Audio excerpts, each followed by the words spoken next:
Tolerance is often treated as an unquestioned virtue, a defining characteristic of enlightened, democratic societies.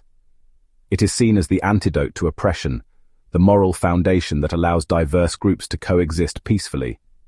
But this belief rests on an assumption that is rarely examined, that tolerance is an absolute good, equally valuable in all contexts. This assumption makes the so-called paradox of tolerance appear inescapable. Should a society tolerate those who would dismantle it? If it does, it risks tolerating intolerance to the point of self-destruction.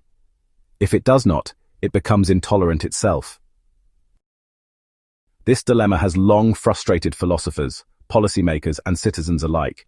Yet, it is a false dilemma, built on a misunderstanding of how tolerance actually functions. Tolerance does not exist in a vacuum. It is not a fixed principle with uniform consequences, but a contingent practice, whose effects depend on the conditions in which it operates. In an environment of stability and abundance, where people feel economically secure, politically represented, and culturally respected, tolerance is self-reinforcing.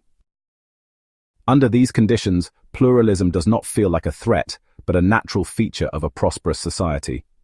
However, when resources, whether economic, political, or cultural, appear scarce, tolerance becomes fragile. When a group perceives its influence or status as slipping away, tolerance is no longer seen as a virtue, but as an existential liability. This is why intolerance, once introduced into a society gripped by insecurity, does not simply coexist with tolerance, it escalates. A group that feels its position is threatened does not merely voice grievances, it seeks to suppress, exclude, or eliminate what it sees as a competitor. This action provokes resistance, setting off a feedback loop of counter-intolerance, where each side believes it is fighting for its survival. The so-called paradox of tolerance is not a theoretical contradiction. It is a predictable social dynamic. It is what happens when an absolute principle collides with the contingencies of real life, when an ideal is upheld without regard for the conditions that make it sustainable.